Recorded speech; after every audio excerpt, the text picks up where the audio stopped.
Welcome to the Daily AI News, brought to you by the Day After AI News channel. Today is February 2nd, 2026. And I have to be honest, looking at the absolute mountain of reports and alerts we have on the desk today, it really feels like the industry is hyperventilating. Yeah. It's not just news. It feels like the tectonic plates of the tech world are, actually moving under our feet. That's a really fair assessment. I mean, usually you get one big story a week, right? Maybe a new model, a lawsuit. Right. Today, we have the entire global supply chain being rewritten. We have these massive bet the company gambles from Tesla and Oracle. And then we have some genuinely weird, almost sci-fi stuff happening with autonomous agents out in the wild. It's a fever pitch. It really is. The theme I'm seeing here is realignment. You got the old kings like Apple getting pushed around in ways we just haven't seen before. Mm-hmm. You've got new empires rising in places like India. Mm. And you've got the technology itself starting to act in ways that, well, frankly, we didn't explicitly program. Right. We're moving from the hype phase to the consequences phase. Our mission today, I think, is to distinguish between where the marketing dollars are going. And where the actual steel and silicon are moving? Exactly. Because the money is telling a very, very different story than press releases. Let's start with the money and the metal. Yeah. Because for as long as I can remember, Apple was the bully. Oh, yeah. If you made chips or screens, Apple owned you. They set the price, they set the schedule. The Apple squeeze. It was legendary. They commanded such massive volume that suppliers, well, they had no choice but to accept these razor-thin margins just to keep the lights on. But according to this fascinating report from Channel News, that era, it might be over. It really appears to be. They're saying Apple is losing its grip. I mean, that seems impossible given how many iPhones they sell. They're losing their leverage. It's simple supply and demand, really, but with a technological twist. It is. The AI boom has created this voracious new class of customer, the hyperscalers. Microsoft, Google, Meta, and, especially NVIDIA, these companies are hungry and they have incredibly deep pockets. So the suppliers have found a richer prom date. A much richer date who doesn't even look at the price tag because they're in an arms race. Right. I mean, look at TSMC, the world's most advanced chip maker. For years, Apple was their undisputed #1 client. Today, It's NVIDIA.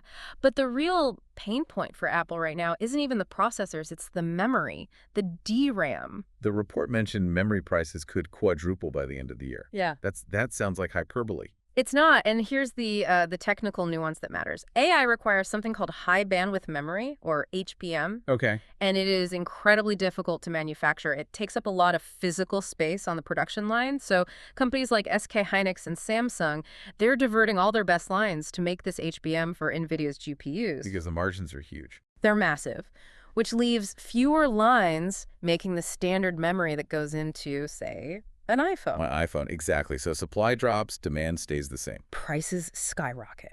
We're looking at the memory component in the base iPhone 18, costing Apple roughly 86 Australian dollars more per unit. $86 just on memory. That destroys their margin. Obliterates it. And in the old days, Apple would just tell Samsung, no, we aren't paying that. And Samsung would have to say, okay. Right. Now Samsung can just say, fine, OpenAI will take the capacity. Apple has to pay up or get in line. Wow. That is a fundamental shift in the power dynamic. Yeah. And speaking of companies throwing absolute mountains of cash at this stuff, I nearly choked when I saw the headline about Oracle. You're talking about the debt issuance. Yes. Investing.com is reporting Oracle plans to raise between $45 and $50 billion in 2026. That's the GDP of a small country. It is a staggering amount of leverage. They're issuing investment-grade bonds, using equity derivatives. It's an aggressive, almost desperate move to stay relevant. But why? Why do they need that much cash right now? Because they signed a $300 billion partnership with OpenAI. And you have to remember, you can't fulfill a contract that big with just software. You need the hardware, the buildings. You need concrete, copper, cooling systems, power. This $50 billion is essentially a war chest to build the physical cloud infrastructure to stop Amazon and Microsoft from eating the entire market. So they're betting the house. They are leveraging the house to build a skyscraper. It's high risk, but, if they don't do it, they become a legacy database company while the rest of the world moves on. Well, if you have $50 billion to spend on data centers, the next logical question is, where do you build them? Exactly. Because nobody wants these things in their backyard. They suck up power. They use water. Yeah. They don't even employ that many people once they're built. And that is where the geopolitics gets fascinating. India has entered the chat in a very big way. I saw that report from TechCrunch. They're calling it a tax holiday, but it sounds more like a tax paradise. It's a red carpet. The Indian finance minister basically proposed zero taxes on cloud services sold outside of India, as long as they run on Indian servers. And this runs through when? 2047. 2047. That's a 20-year commitment. They want to be the engine room of the world. They want to be the back office for AI. But it's not just about tax revenue. It's about data sovereignty. It's about infrastructure. If the world's AI runs on Indian soil, India holds a lot of cards. But can they actually handle it? Yeah. I mean, you read about power grid issues and water scarcity in India all the time. Data centers are incredibly thirsty. That is the catch. The infrastructure, resilience, power stability, water for cooling is a massive hurdle.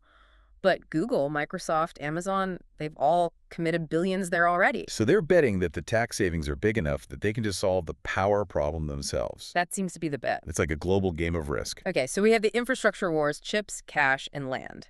Now I want to look at the companies trying to use this stuff, because Tesla just made a move that feels almost emotional. The honorable discharge, you mean? Yes. The Daily Upside reporting that Elon Musk is killing the Model S and the Model X. This is what I call a burn the ships moment. Burn the ships? Yeah, it's a military strategy. You burn your ships when you arrive, so there's no option to retreat. You win or you die. And the Model S is the ship that started it all. It's an icon. But Musk is stopping production to convert that factory floor to build the Optimus humanoid robots. He's literally tearing down the car lines to build robots. He's signaling that he believes the car business, as we know it, is over. He said it explicitly. The future is autonomous agents. They have a $44 billion cash pile, and they're burning $20 billion a year to pivot from a car company to a robotics company. That is terrifying if you're a Tesla shareholder who just wants to sell cars. It is. But it's consistent, and you're seeing a split, you know? You have companies like Tesla going all in on the tech, changing their physical DNA. And then you have other companies. And then you have other companies using the word AI to cover up, let's call it, bad news. Ah, yes. The AI washing of layoffs. I saw this in TechCrunch. Exactly. They did a deep dive. Over 50,000 layoffs in 2025 were officially blamed on AI shifts or technological restructuring. Amazon, Pinterest. They all use the same language. We're pivoting to an AI-first workforce. Right. But the analysts aren't buying it. Not at all. The consensus is that this is just a correction from the pandemic hiring spree. But if you tell Wall Street we hired too many people, your stock goes down. But if you say we were replacing humans with AI to be more efficient, your stock goes up. It's cynical, but it's effective. So the AI isn't actually doing the jobs yet. In most of these cases, no. It's a convenient scapegoat. It hides business ailments behind this veneer of innovation. That is incredibly cynical. Okay, let's step away from the boardroom and look at what's happening on the desktop. Because, well, corporations are playing 4D chess. The Wild West of personal AI agents is getting, well, properly weird. This is my favorite story of the week. The saga of OpenClaw. It sounds like a villain from a cheap spy movie. OpenClaw. It's close. It started as a project called Claudebot, then Maltbot. And the idea was simple. Instead of a chatbot that just talks to you, let's build an agent that actually controls your computer. So it can open apps, move files, send emails. Exactly. The stuff we all actually want AI to do. Organize my desktop, please. Right. But this was open source, unauthorized, and it went viral. Then Anthropic hit them with a trademark claim because Claudebot sounded too much like Claude. Of course. They rebranded to OpenClaw, but in the chaos, scammers moved in, fake crypto tokens, people hijacking usernames. But the part that really got security researchers sweating was this thing called Maltbook. A Maltbook. Think of it like Reddit, but not for humans. Yeah. It's a decentralized social network for the AI agents themselves. Wait, back up. The agents are posting to each other. They are exchanging data, troubleshooting each other, sharing instruction sets. It's this early glimpse of a machine-to-machine economy. So if my agent doesn't know how to do something, it could theoretically ask the network, get the protocol from another agent, and just execute it. that sounds incredibly efficient and absolutely terrifying. It is a nightmare. You have autonomous agents downloading instructions from strangers on a decentralized network and running them on your local machine. And people are just installing this. In droves. And that brings us to this cyber news report on Shadow AI. They scanned the internet and found 175,000 exposed AI systems. Exposed, meaning? Mostly people running a llama. It's a popular tool to run language models locally. They install it, they open a port to access it remotely. But they don't set a password. No password, no firewall configured, so anyone who finds that IP address owns that AI. And if they own the AI, they potentially own your computer. Potentially. They can inject prompts to extract private data or in some cases execute code. The report noted that 30% of these are in China, but they're everywhere. It's like leaving your front door wide open because you bought a new smart lock but didn't bother to set it up. That's a perfect analogy. It's user error at a massive scale because the tech is easier to install than it is to secure. So we have agents talking to each other, open doors on our networks, and then we have deepfakes.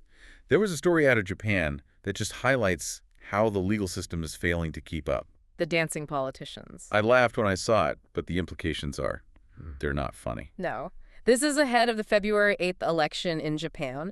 A video goes viral showing Yoshihiko Noda and Tetsuo Saito, very serious party leaders, just dancing with fans. And it looked real. It looked joyous. It looked completely real, but it was 100% generated. It got 1.6 million views. The party was furious, but here's the kicker. They couldn't easily take it down legally. Why not? It's clearly fake. Because Japan's election laws were written for posters and TV ads, they have strict rules about defacing a physical poster. They don't have rules for high-fidelity AI parody that makes a candidate look fun. So if it was slander, maybe, but because it was just But that falls into a legal gray zone, and that is where the danger is. If you can make a politician dance, you can make them take a bribe. The laws are 10 years behind the tech. Some countries are trying to catch up, though. Singapore seems to be moving fast. Singapore is usually the canary in the coal mine for tech regulation. They just released the world's first agentic AI governance framework at the World Economic Forum. And I noticed that word again, agentic. That is the key distinction. The EU AI Act focuses heavily on generative AI, the stuff that makes text and images.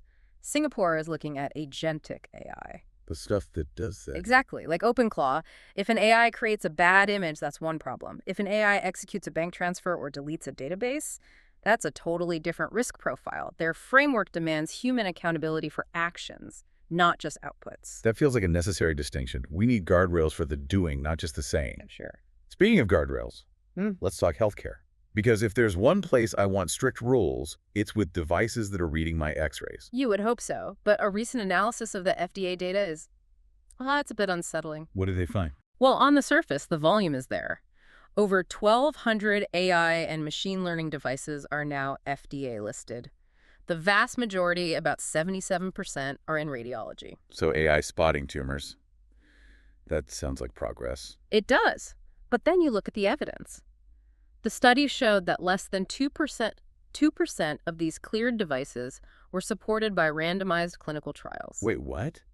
How do you get FDA approval without a clinical trial? I thought that was the gold standard. Not for devices, not always. They use a regulatory pathway called 510K.